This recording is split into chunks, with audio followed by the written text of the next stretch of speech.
têm características diferentes, têm situações diferentes, e a nossa justiça nem sempre consegue chegar a contento, principalmente quando se trata das pessoas mais pobres, aquelas menos favorecidas. Mas eu acabei indo para a 7ª Vara Criminal de Cuiabá, onde que fui responsável por algumas decisões que acabaram ao tempo em que eu me senti liberta, senhor presidente, senhores senadores, pela minha independência em encarar pessoas que nunca tinham sido tocadas, pessoas que até então eram intocáveis. Ao tempo em que eu me senti forte e independente para encarar essas pessoas, ex-governadores de Estado, ex-secretários, presidente da Assembleia, presidente da Câmara, e consegui colocar todos eles onde não deveriam ter saído até hoje, que foi na cadeia. É óbvio que eu sabia que tempos depois eu ia pagar pelo que eu fiz. Eu sabia que isso ia retornar a mim de uma forma ou de outra. Quando eu venci a eleição com 678.542 votos, o que significa no meu estado, senhor presidente, senhores senadores, mais de 24% dos votos válidos, quando eu venci a eleição, eu estava tão tranquila que eu sequer comemorei. Eu votei de manhã, fui para casa e dormi porque eu estava cansada. Estava cansada porque eu fiz a campanha andando de caminhonete flex. Não tinha avião para eu andar para cima e para baixo.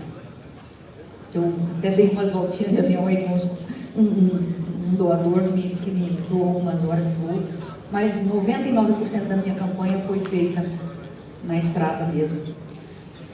E todos sabem que essa eleição, ela resultou numa renovação que o Brasil inteiro presenciou. Eu fui a primeira colocada nas urnas, meu querido colega Jaime Campos, que agora acaba de chegar, foi o segundo colocado. E aquilo para mim serviu como um aviso: olha, você vai ter mais trabalho pela frente. Eu não consigo encarar o Senado como um mérito que se basta por si mesmo. Eu consigo encarar o Senado como um poder que eu ganhei dos meus eleitores para fazer o que eles querem que eu faça. Mas, para as pessoas que pensam apenas no poder pelo poder, não há o que pare essas pessoas. Não tem o que pare essas pessoas. Então eu acabei sendo acusada, senhor presidente, de abuso de poder econômico, mesmo gastando dinheiro exclusivo do meu primeiro suplente, ou seja, autofinanciamento de campanha, e mesmo pagando dívidas de pré-campanha com cheque nominal. Isso lá em Mato Grosso se chama Caixa 2, sabe? Eu fui também acusada de abuso de poder econômico. Só que, entre os gastos da pré-campanha e os gastos da campanha, senhores, eu não atingi nem o teto. Nem o teto. Mas eu abusei do meu poder econômico. Eu sou muito rica. Eu sou rica em intenções de mudar esse país. Eu sou rica só disso. Eu fui advogada funcionária pública. Tenho uma casa financiada pela Caixa Econômica que ainda não acabei de pagar.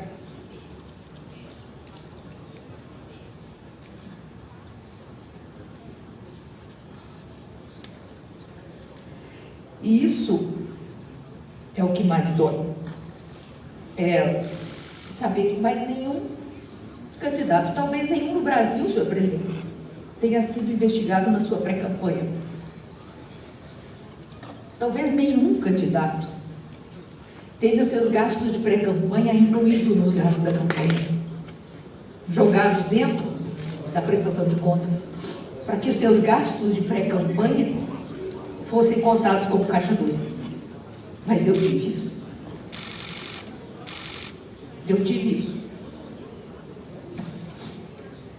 Eu agi de forma independente desde o dia que eu resolvi largar o judiciário, porque eu vi que não funcionava, e vim para cá tentar mudar as coisas, tentar mudar a legislação. Nós, o PSL no meu estado, entrou em uma coligação, e eu saí sozinha da coligação, me desliguei, não atendi o que o partido havia combinado, porque as pessoas que estavam naquela coligação não tinham o mesmo discurso e nem a mesma lisura. Hoje eles respondem a processos aí. Eu sabia que iam responder, porque eu já tinha presidido anteriormente na vara algumas investigações a esse respeito. E não ia me sujar por isso. E não ia me sujar como eu me sujei até hoje. Como não me sujei até hoje. Então, senhores, eu estou aqui a par de dar essa satisfação para os colegas. A par disso, eu também estou aqui para fazer um desabafo. Mas para dizer para vocês que eu confio que aqui nós vamos ter um julgamento isento, que aqui nós vamos ter um julgamento menos perseguidor, e que aqui eu vou conseguir limpar a meu nome e a minha dignidade. Porque isso é a única coisa que eu tenho. E eu não vou permitir que uns e outros digam que eu tenho que usar tornozeleira. Bom, eu tinha planejado aqui até um textinho para não me perder, mas depois não adianta, porque eu sou chorona e aí acabei chorando. Eu gostaria só de finalizar agradecendo ao meu partido, a cada um dos senadores que já publicamente manifestaram seu apoio. O senador Cajuru foi o primeiro, o senador Flávio, a senadora Soraya, Major Olímpio, Eduardo Girão, o senador Jaime Campos também, que lá no meu estado manifestou,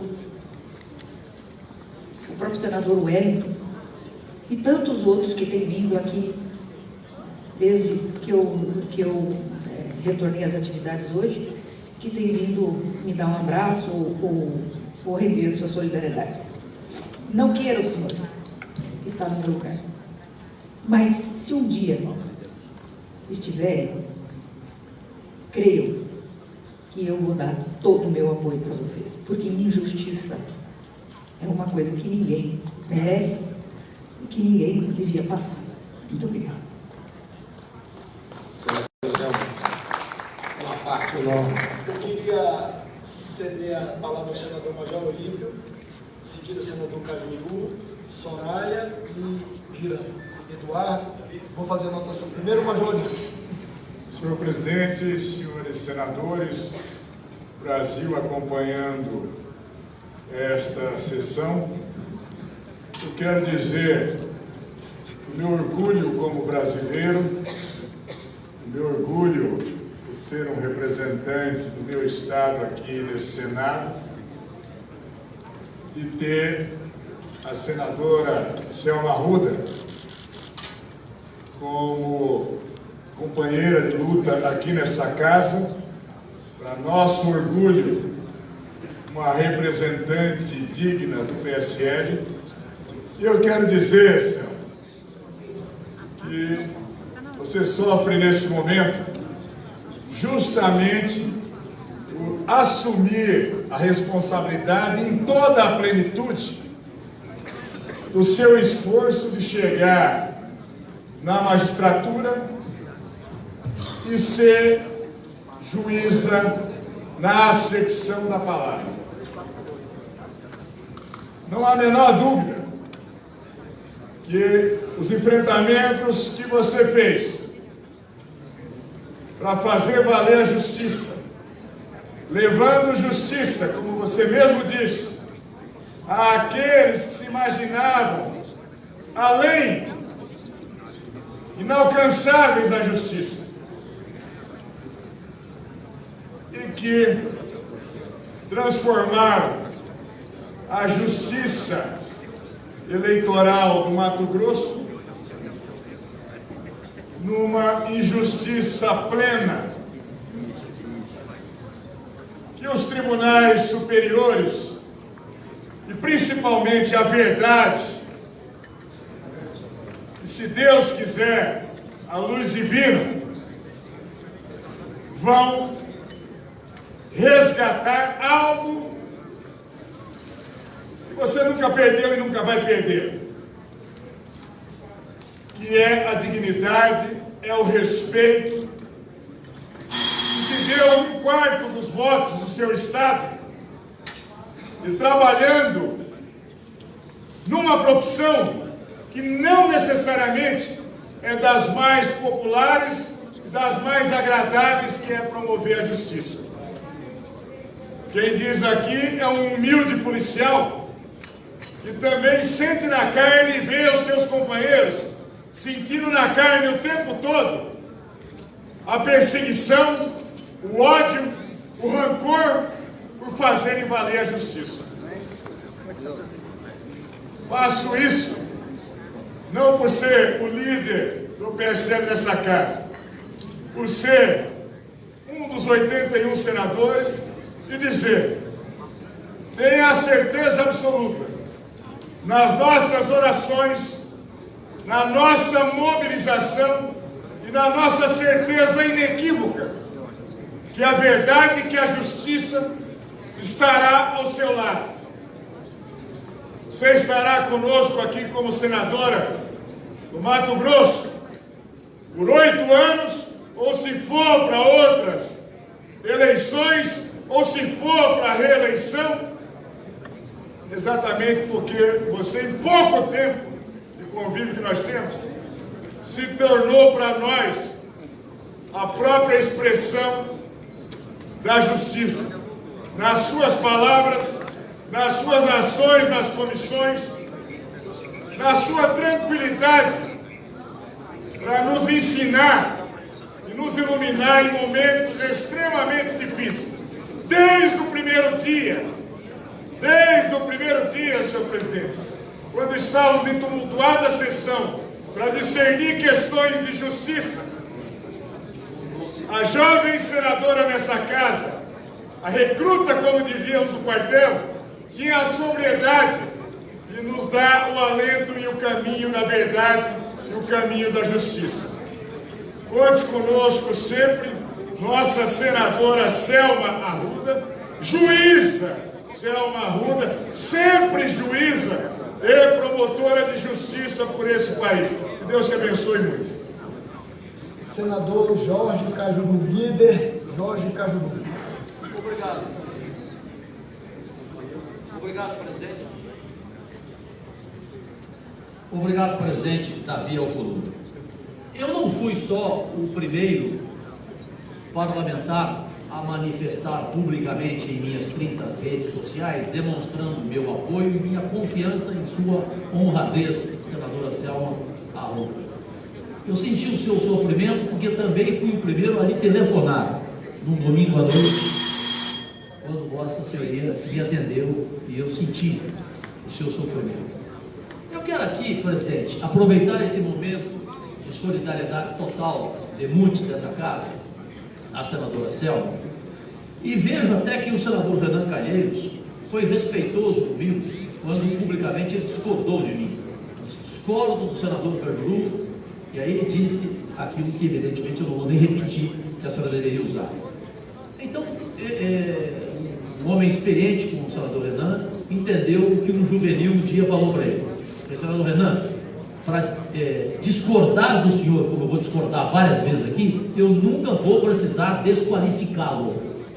Então, ele discordou respeitosamente. Agora, presidente Davi Alcolumbre, assim como jornalista, e modéstia à parte, eu fui um bom, e o senador Lazier Martins, outro que também fez história, um jornalista pode provocar uma morte social, como o senhor, neste final de semana, sofreu uma morte social. E o senador Lazier se lembra que ontem da defesa que eu lhe fiz na tribuna, às 2 horas da tarde, porque um jornal digital de Brasília disse que o senhor estava almoçando com Gilmar Mendes e Alexandre Moraes lá em Portugal, e que na mesa o assunto era a CPI da toga. No dia seguinte, esse mesmo jornal desmentiu. Eu fui e disse: esse jornal provocou uma morte social, porque é um mau jornalista que provoca a morte social.